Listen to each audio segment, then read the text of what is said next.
A paz do Senhor Jesus. Pastor Eduardo Almeida, vem comigo na palavra. João capítulo 4, versículo 24. Evangelho segundo escreveu o evangelista João. Capítulo 4, versículo 24. Está escrito: Deus é Espírito. Importa que os que o adorem em espírito e em verdade. Vamos orar. Maravilhoso Deus, eterno Pai, Senhor, perdoa as nossas falhas, perdoa os nossos pecados. Em nome de Jesus, nós estamos aqui para a Tua honra, para a Tua glória. Nos capacita, nos ensina. Espírito Santo, ilumina a nossa mente, o nosso entendimento, meu Pai, para que o Seu nome venha a ser glorificado nesta live, em nome de Jesus. Amém? Graças a Deus. Vou repetir o tema, o Evangelho. João capítulo 4, versículo 24. Evangelho segundo escreveu João. Deus é Espírito e importa que os que o adorem em espírito e em verdade.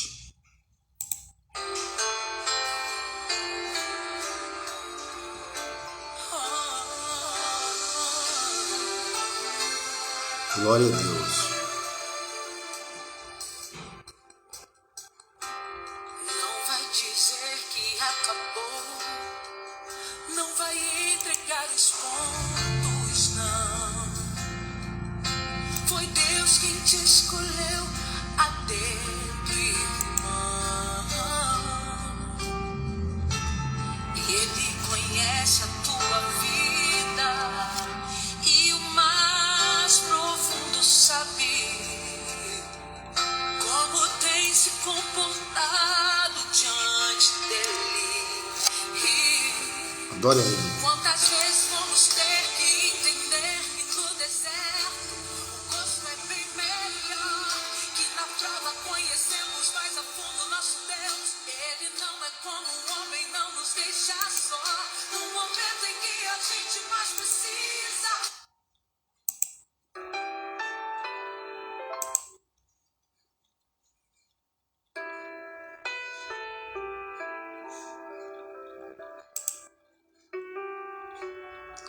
Vamos lá? Como o nosso tema é o Evangelho, também vamos ler aqui Gálatas capítulo 1, versículo 10. Gálatas 1, 10.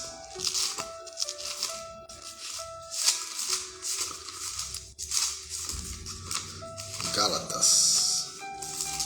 As cartas paulinas. Gálatas 1, 10.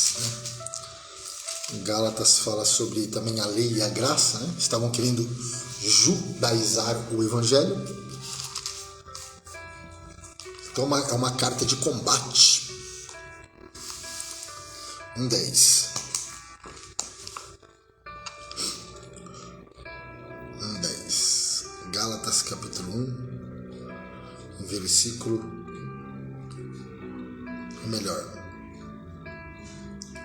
versículo de número 6. Maravilho-me de que tão depressa passasseis daquele que vos chamou a graça de Cristo. Maravilho-me de que tão depressa passasseis daquele que vos chamou a graça de Cristo para outro evangelho. Então Paulo fala de um outro evangelho. Amém? Mas ainda que nós mesmos, ou um anjo do céu, vos anuncie outro evangelho, além do que já vos tenho anunciado, seja anátema, porque estavam querendo judaizar o evangelho. Amém? Glória a Deus. Então, no texto aqui, texto áureo que nós lemos, texto base, que Deus é Espírito, importa que os que o adorem em espírito e em verdade. Primeira coisa que eu aprendo aqui é que o Evangelho não é um engano religioso. Eu vou repetir, o Evangelho não é um engano religioso. O Evangelho é a verdade. Próprio Cristo, o Messias, ele disse: eu sou o caminho, a verdade e a vida. Esse caminho progressivo. Amém? E prossigamos, eu vou falar, conheçamos e prossigamos em conhecer o Senhor. Amém?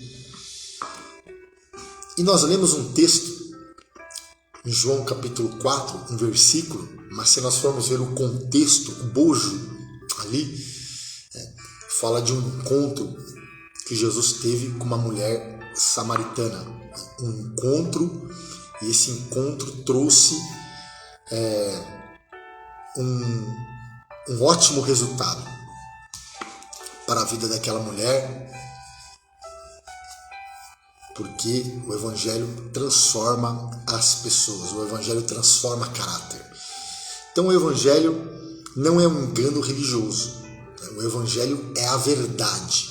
Então nós podemos ver já em Gênesis, no início de todas as coisas, como o Evangelho não é engano, nós podemos ver que a mulher foi enganada. A Bíblia vai dizer, mas Adão pecou voluntariamente, mas a mulher, ela foi enganada pelo diabo, pela serpente. E nós sabemos que o Evangelho, as boas novas, e nós podemos ver já no proto-evangelho, Gênesis capítulo 3, versículo 15 ali, quando Adão ele peca, e pecar significa errar o alvo, errar o objetivo.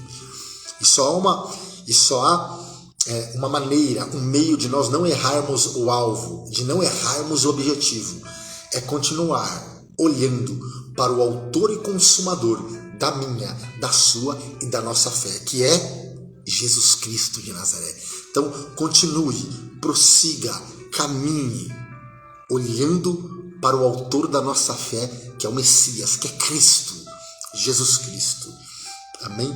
Então, quando Adão peca, nós podemos ver que o Criador imediatamente lhe providenciou um substituto através da morte de um animal, olha só, inocente, apontando dessa forma para Cristo.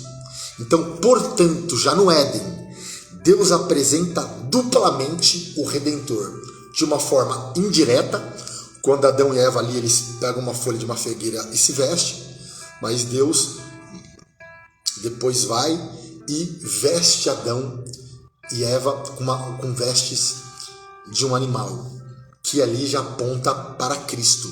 Então, no Éden, Deus apresenta já duplamente o Redentor, que é Cristo. Amém? Em Gênesis 3,15, vamos lá, proto-evangelho, conhecido, Então Deus já faz uma promessa de restauração, uma promessa de salvação através de Cristo, que viria da semente da mulher. E porém inimizade entre ti e a mulher, entre a tua semente e a sua semente, esta te ferirá a cabeça, e tu lhe ferirá o calcanhar. Amém? Então, e também no 21:3, então aqui é uma profecia, já anunciando a Cristo, o Redentor. E também no 21 aqui, e fez o Senhor Deus Adão e a sua mulher túnicas de peles e os vestiu. De peles, Então, peles de um animal. Então aqui nós já podemos, aqui já aponta para Cristo. Eu já quero abrir um parênteses. O inocente morreu no teu lugar. O inocente morreu no meu lugar. O inocente morreu no nosso lugar. E pelas suas feridas, meu Deus, labassou, decantarabassou, e pelas suas feridas fostes sarados. Meu Deus, eu vou repetir isso. E pelas suas feridas fostes sarado. Foi na cruz. A nossa salvação foi conquistada na cruz. A nossa vitória foi conquistada na cruz. A nossa salvação foi conquistada na cruz. A nossa liberdade, a nossa libertação foi conquistada na cruz. Na cruz, rabassou, decanta, rabassou. Então, vou repetir, isso aqui é muito interessante, lindo isso aqui, ó.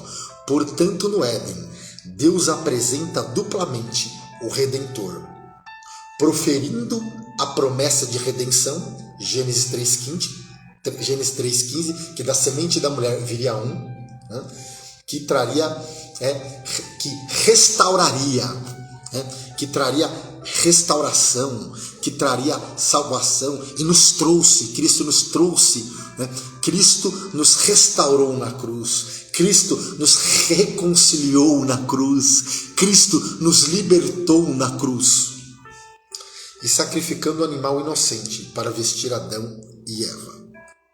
Amém? Glória a Deus. E é interessante, né? Nós podemos ver aqui falando de o Evangelho, então o proto-evangelho aqui já, Deus anunciando ali um Redentor, anunciando um Salvador, que é Cristo.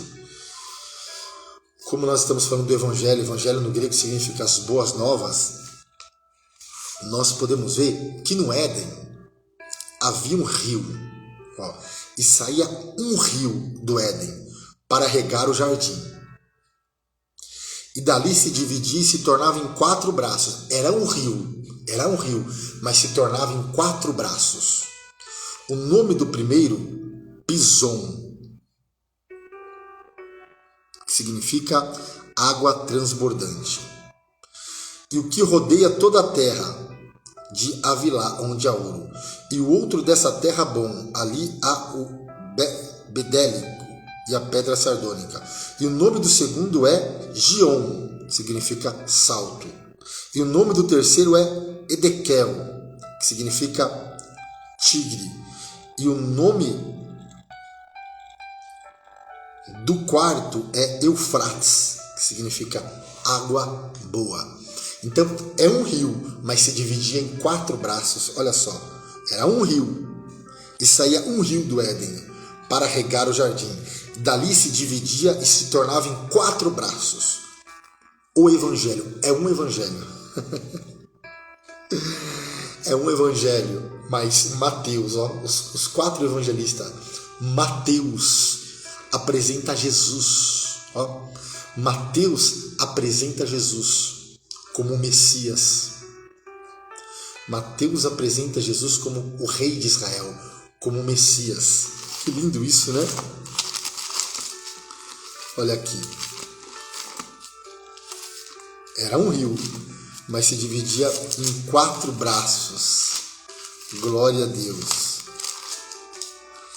Então, Mateus apresenta Jesus como o Rei dos judeus, apresenta Jesus como o verdadeiro Rei de Israel. Ele apresenta Jesus como o Messias prometido, o verdadeiro Rei de Israel. Marcos já apresenta Jesus como servo. Olha só, Marcos apresenta Jesus como servo. Vamos lá. Que não veio para ser servido, mas para servir e para dar a sua vida em uma cruz por mim e por você. Vamos lá? Glória a Deus. Então Marcos apresenta Jesus como servo. E a palavra evangelho significa boa notícia. O evangelho é o anúncio da vitória sobre o pecado, sobre a morte e sobre o inferno. Eu vou repetir. O evangelho significa boa notícia, boas novas. E qual é essa boa notícia? Quais são essas boas novas? É que o evangelho é o anúncio da vitória sobre o pecado, da vitória sobre a morte e da vitória sobre o inferno. Amém? E Lucas apresenta Jesus como homem perfeito E João apresenta Jesus como o Filho de Deus, como o próprio Deus. Amém? O Evangelho segundo escreveu João.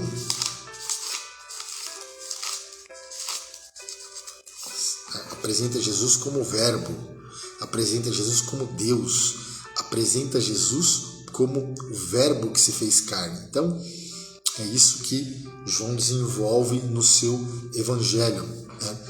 Tem ali os 7 sinais, as 7 declarações, né?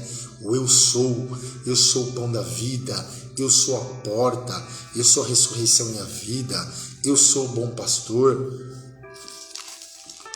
7, né? Então João tem essa sensibilidade, escreve, né? Os 7, né? Os 7 milagres, 7 sinais, 7 declarações. Em Apocalipse também nós podemos ver o número 7, né? Não estou falando em questão de numerologia, né? O Evangelho não é numerologia, o Evangelho é a verdade. Mas esse 7, né? João tem esse mistério com 7. 7 selos, 7 trombetas, 7 taças, né? As 7 igrejas, os 7 Espíritos de Deus. Então, quais são esses 7 Espíritos de Deus? Está lá em Isaías, capítulo de número 11. Espírito de conhecimento, espírito de sabedoria, de fortaleza. Está lá em Isaías, capítulo de número 11. Ali nós podemos ver, quando fala dos 7 Espíritos de Deus, significa a plenitude, né, do Espírito Santo de Deus e a sua atividade. Amém? As 7 facetas, né? São 7 facetas, mas é um Espírito, mas fala da plenitude do Espírito Santo. Vamos lá. Então, o Evangelho que nós lemos em João capítulo 4, a respeito de uma mulher que teve um encontro com Jesus. E o que o encontro com essa verdade, com Jesus, é capaz de fazer e realizar na vida de uma pessoa. O que esse encontro mudou na vida dessa pessoa, na vida dessa mulher de Samaria. Olha o que esse encontro, olha o resultado deste encontro na vida desta mulher pecadora. Ou melhor, todos pecaram e destituídos estão da glória de Deus. Então, encontro, evangelho nós podemos ver encontros. Um encontro. E uma coisa eu aprendo aqui. Esta geração precisa de um verdadeiro encontro com Cristo. Nós precisamos de um verdadeiro encontro com Cristo. Esta mulher de Samaria, em João capítulo 4, que nós lemos o versículo 4, o versículo 24, nós podemos ver que essa mulher experimentou as bênçãos, os benefícios do Evangelho após seu primeiro encontro, seu contato com Cristo. E o salmista fala: o que darei ao Senhor por todos os seus benefícios? Então nós podemos ver os benefícios que essa mulher recebeu através deste encontro real com Cristo, através deste encontro verdadeiro com Cristo. Jesus falou com ela, Jesus ouviu a mulher, Jesus perdoou os pecados dela. Jesus ensinou esta mulher a respeito da verdadeira adoração. E também nós podemos ver o compromisso desta mulher com a evangelização.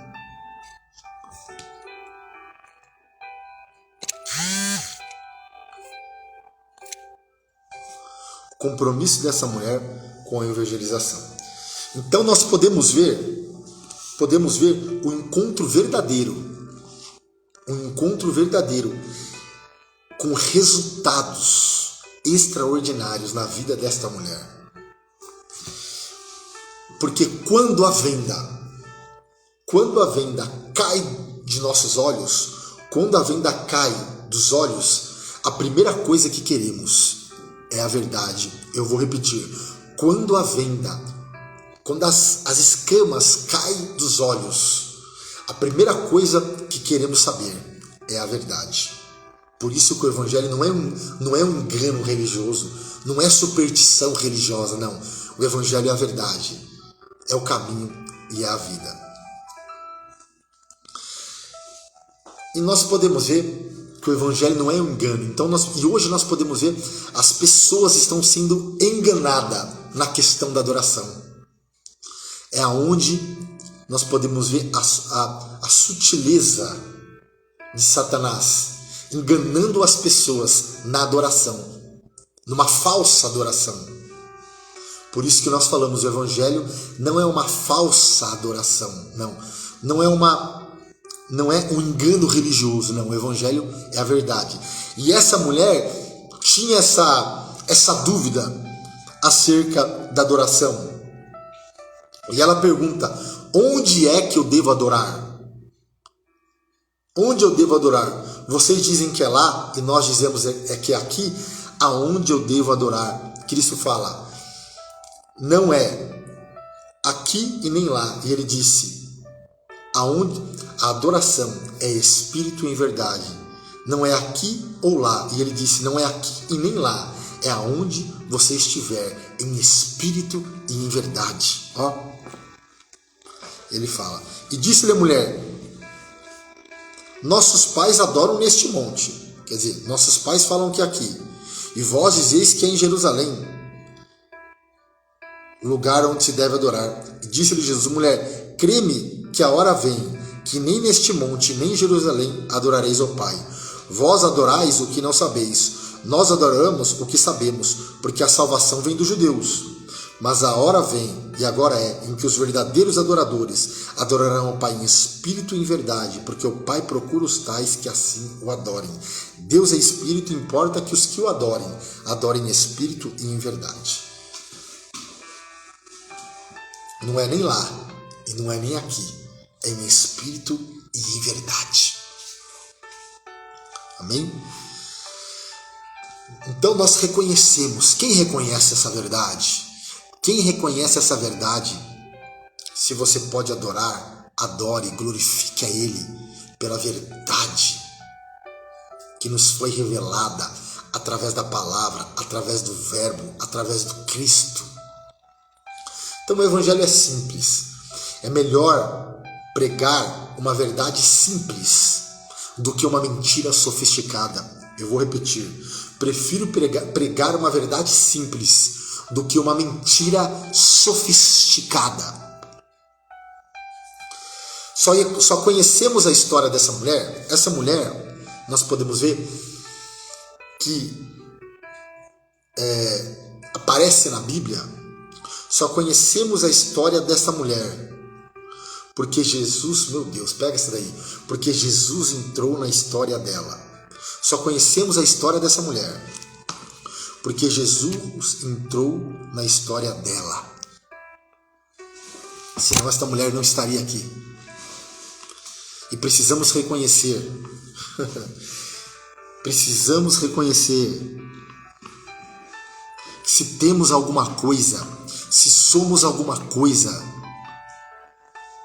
é porque Cristo entrou na tua história, é porque Cristo entrou na nossa história. Por isso que a Bíblia fala: quer comais, quer bebais, ou façais qualquer outra coisa, fazei tudo para a glória de Deus. Esse é o desfecho, né? Esse é o desfecho, tudo para a glória de Deus. Então só temos alguma coisa, ou somos alguma coisa, se é que somos alguma coisa, porque Jesus entrou na nossa história. Por isso que essa mulher aparece aqui na história, porque Cristo entrou na história dela. Amém? E nós podemos ver que essa história, de João capítulo 4, ela começa com um ponto negativo. Ela começa de forma negativa. Ela começa de forma negativa. Porque, possivelmente, Parece com uma mentira, com uma oposição.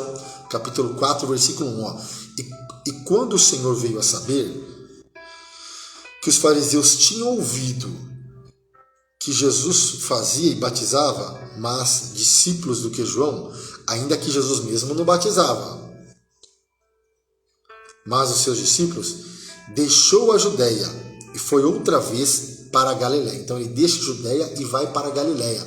Então, por causa ali dos fariseus, uma suposta mentira, uma suposta oposição. Então, inicia-se possivelmente de uma forma negativa, mas termina com uma mulher salva e praticamente uma cidade inteira salva também aos pés de Jesus. Então começa com um ponto negativo e termina com uma mulher salva, missionária e com uma cidade salva. Que a mulher trouxe aquelas pessoas da cidade até Jesus, levou até Jesus. Então, olha só, começa com um ponto negativo, mas termina com uma cidade praticamente inteira convertida a Jesus. Por quê? Porque o personal principal dessa história não é a mulher samaritana, não. O personagem principal dessa história é Jesus, Então, pode ter certeza, se Jesus for o personagem principal da minha vida, da tua vida, da nossa história, pode ter certeza que tudo acabará bem, em nome de Jesus, porque o seu futuro será de paz, está escrito, a Bíblia fala. Mas quando Jesus é o personagem principal de uma história, ela pode até começar, olha que lindo isso, pega isso que forte, ó. Mas quando Jesus é o personagem principal de uma história, ela pode até começar de forma negativa, mas o seu final será um final positivo. Amém? E como era a nossa vida? Como era a nossa história? Destruída, mas quando entregamos a nossa vida, quando entregamos a nossa história, quando entregamos a nossa vida ao Senhor Jesus, ela foi restaurada, ela foi transformada. Por isso que a Bíblia fala: entrega o teu caminho ao Senhor, confia nele, e tudo ele fará. Eu vou repetir: como era a nossa vida antes, sem Jesus? Destruída, escravizados. Mas quando Jesus entrou na minha vida, quando Jesus entrou na tua vida, quando Jesus entrou na nossa história, aleluia, Arabassou, decanta Arabassou, nossa vida foi restaurada, nossa vida foi mudada, nossa vida foi transformada, e hoje estamos aqui adorando em espírito e em verdade.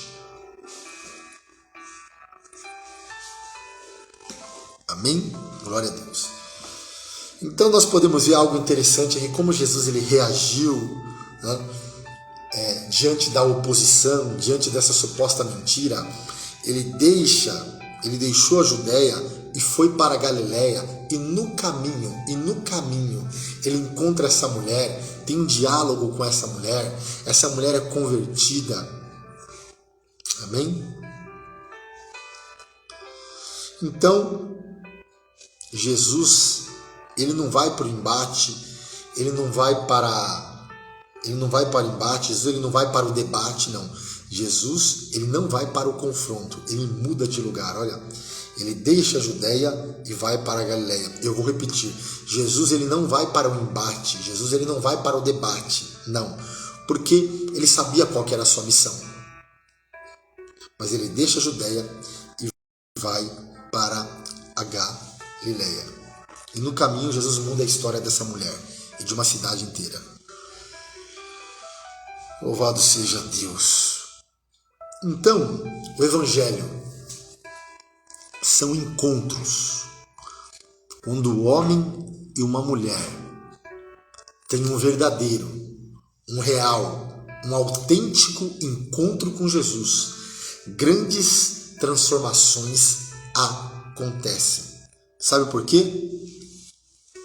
Sabe por que grandes transformações acontecem? Porque Jesus disse para aquela mulher: mas aquele que beber, porque aquela mulher foi buscar água, e Jesus foi Jesus que iniciou um diálogo com essa mulher.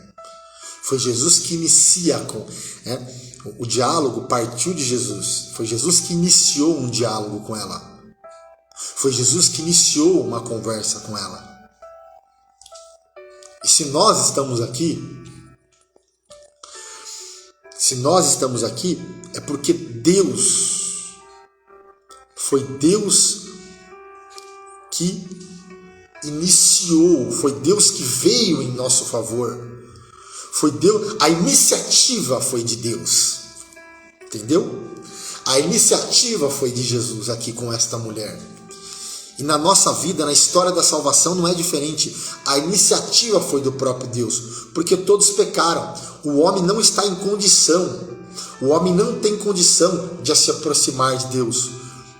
Nós podemos ver que Adão ali se vestiu com folhas de figueira, mas nós podemos ver que o homem se encontra incapacitado. O homem não tem condições pela religião de se aproximar de Deus, porque a nossa salvação não está numa placa, não está numa denominação, não está numa instituição, não está nas folhas de uma figueira, não. A nossa salvação está numa pessoa, e essa pessoa se chama Jesus Cristo de Nazaré. Rabassou, decanta rabassou. Aí Jesus fala para aquela mulher: mas aquele que beber da água que eu lhe der, se fará nele uma fonte. Da água que eu lhe der, não é a água da religião, não é a água da liturgia morta, do judaísmo, não é a água do formalismo, não, aleluia, é a água do evangelho, é a água viva.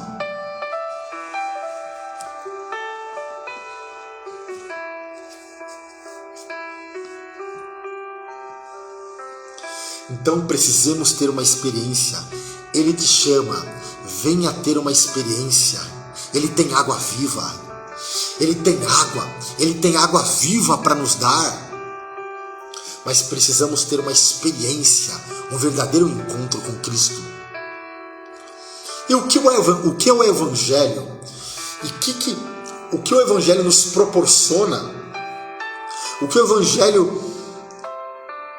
Qual é o poder do Evangelho na nossa vida? Evangelho é para lapidar. Pega isso daí. Evangelho é para lapidar, é para burilar o diamante e modular e moldar o caráter do homem. Eu achei interessante essa palavra. O Evangelho vem para burilar o homem. Burilar o nosso caráter. E burilar significa tornar mais apurado, aprimorar, aperfeiçoar. Não é isso que Paulo fala em Filipenses? Não? Aquele que começou a boa obra aperfeiçoará. Então o Evangelho é isso, amado. É aprimorar, é aperfeiçoar, é burilar, é lapidar o diamante. O nosso caráter, para que assim sejamos, para que assim possamos refletir o caráter de Cristo na sociedade, refletir o caráter de Cristo na nossa casa, refletir o caráter de Cristo na nossa família, refletir o caráter de Cristo. Por isso somos sim, a igreja Jesus disse, sal da terra e luz do mundo. Precisamos refletir o caráter de Cristo nessa sociedade.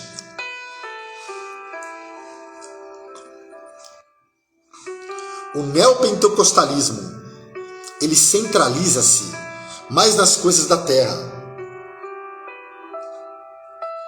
Então, esse neopentecostalismo, ele se centraliza nas coisas da terra. E Paulo vai dizer, buscai as coisas que são de cima, e não as coisas que são da terra.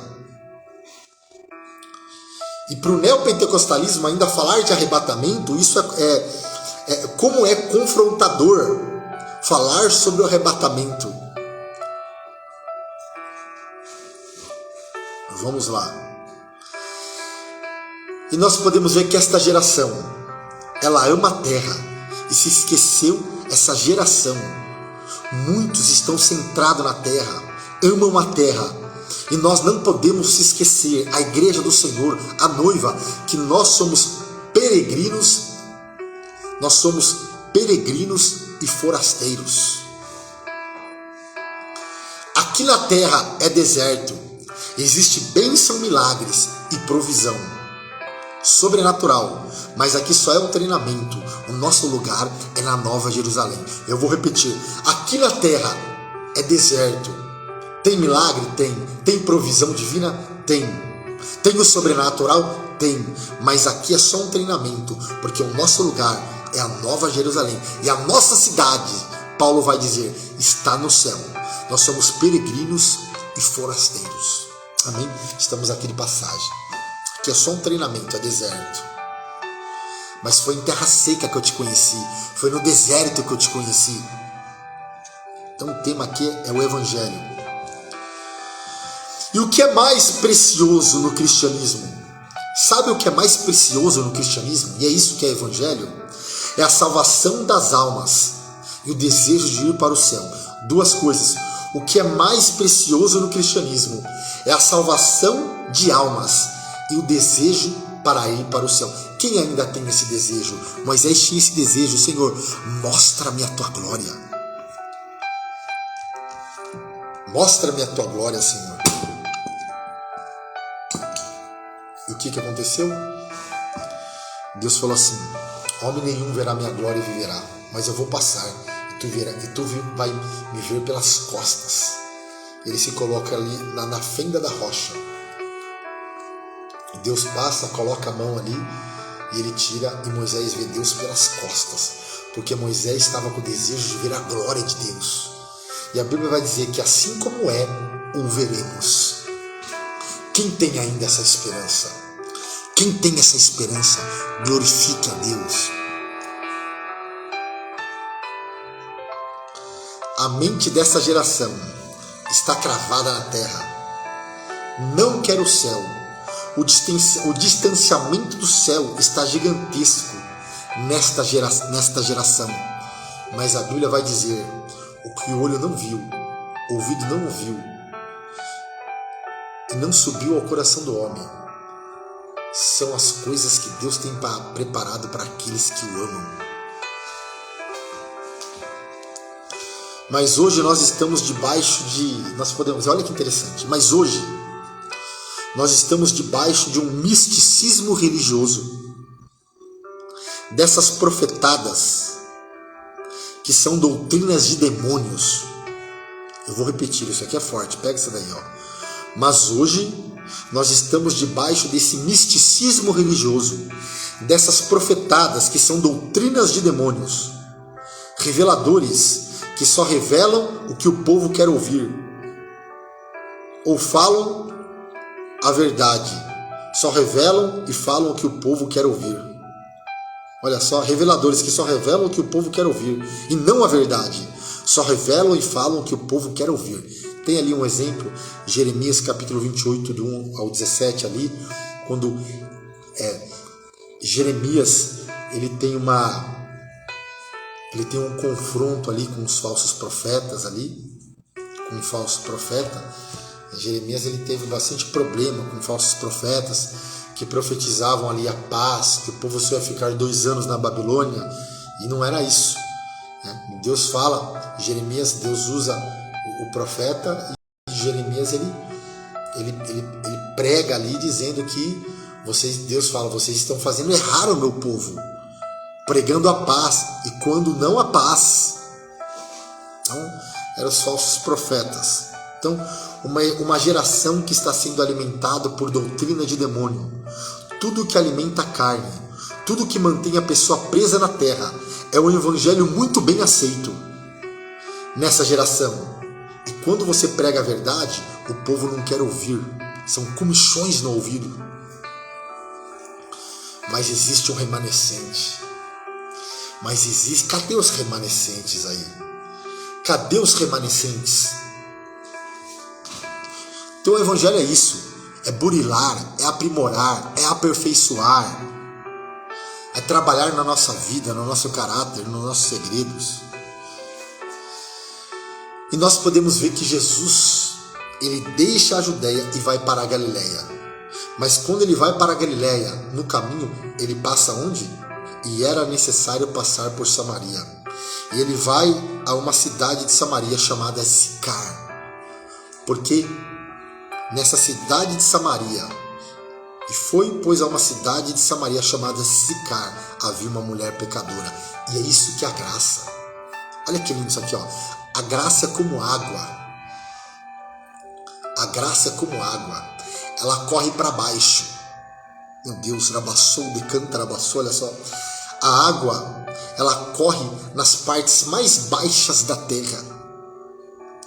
A água, ela não vai... A água, ela não corre para cima. Ela corre para baixo. Nas partes mais baixas da terra. Assim é a graça, pega isso daí. Assim é a graça, que corre, que vai nas partes mais baixas da terra. Em uma dessas partes mais baixas da terra, eu fui encontrado, você foi encontrado, você foi encontrada. Em uma dessas partes mais baixas da terra, na prostituição, na droga, no crime, na bebida, na cachaça, no alcoolismo, a graça nos encontrou, Cristo nos encontrou. Jesus nos encontrou, isso é graça. Jesus nos encontrou. Aleluia. Jesus nos encontrou. O evangelho é isso. Nós podemos ver a graça de Deus. E o evangelho mexe com coisas que ninguém mexe. O evangelho não é só água viva, não é só bênção, vitória, não. Porque o próprio Cristo, ele disse: no mundo tereis aflições. Mas o evangelho é confronto. O evangelho confronta a mentira. O evangelho confronta o pecado. O evangelho confronta caráter.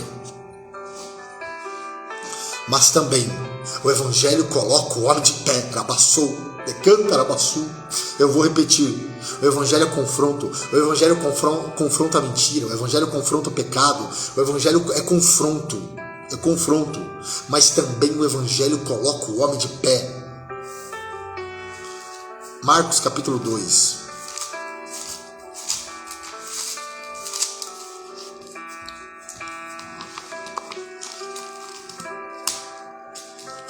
E alguns dias depois entrou Jesus outra vez em Cafarnaum, e souberam que estava em casa.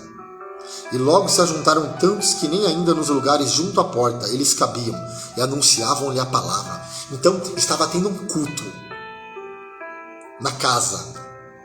Nesta casa havia um culto, casa de Pedro, do próprio Jesus. Não interessa qual casa era. O que interessa é que na casa estava sendo pregada a palavra. Olha, estava sendo anunciado o evangelho, a palavra. E vieram ter com ele conduzindo um paralítico trazido por 4, e não podendo aproximar-se dele por causa da multidão, descobriram o telhado onde estava, e fazendo um buraco, baixaram o leito em que jazia o paralítico. E resumindo, Jesus ele fala: ora, para que saibais que o Filho do Homem tem na terra poder para perdoar pecados, disse ao paralítico: até te digo, levanta, toma o teu leito e vai para a tua casa. O evangelho coloca o homem de pé.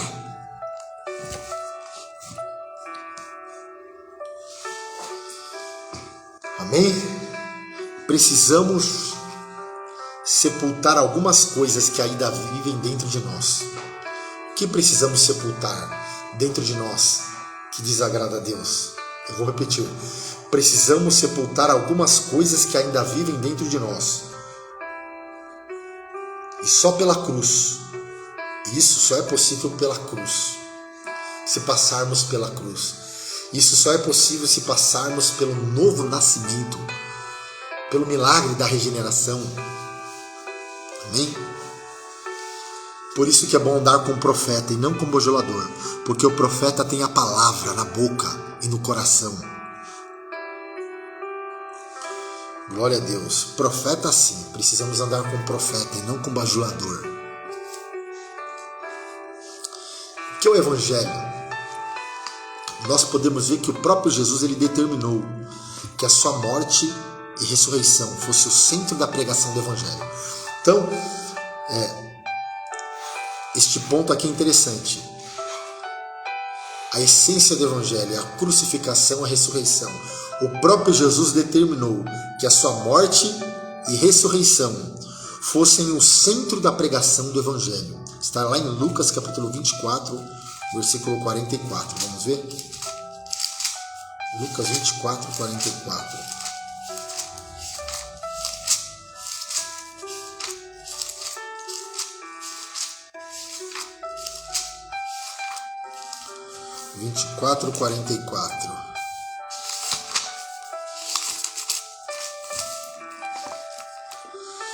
E disse-lhe: são essas palavras que vos disse, estando ainda convosco. Convinha que se cumprisse tudo o que de mim estava escrito na lei, de Moisés e nos profetas e nos salmos. Então abriu-lhe o entendimento para que compreendesse a Escritura. E disse-lhe: assim está escrito, assim convinha que o Cristo padecesse e ao terceiro dia ressuscitasse dos mortos, e em seu nome pregasse o arrependimento e a remissão dos pecados em todas as nações, começando por Jerusalém. E dessas coisas, então, Jesus determinou que a crucificação e a ressurreição fossem o centro da pregação do Evangelho. Amém? E por quê? Porque o Cordeiro de Deus trouxe libertação para nós. O Cordeiro de Deus trouxe libertação para nós, pecadores. Quando João Batista avista Jesus, ele está lá no Rio Jordão batizando, ele fala assim, eis o Cordeiro de Deus que tira o pecado do mundo. Então, a crucificação, o ápice do Evangelho, a crucificação, nós podemos ver, Jesus ele curou, Jesus ele ensinou, mas nós podemos ver que o propósito principal da vinda de Cristo, do Verbo que se fez homem, que se fez carne, foi morrer em uma cruz, em morte de cruz. Nós podemos ver a última semana de Jesus, a cronologia dos acontecimentos. Cronologicamente falando, Jesus terminou o seu discurso escatológico, em Mateus 24, numa terça-feira, e a partir daí seguiu em direção à cruz, como um cordeiro levado ao matadouro, para que se cumprisse a escritura de Isaías 53. Então, acompanhemos então os acontecimentos que se seguiram esse dia. No domingo, Jesus é ungido em Betânia, em casa de Marta, onde estavam seus irmãos Maria e Lázaro.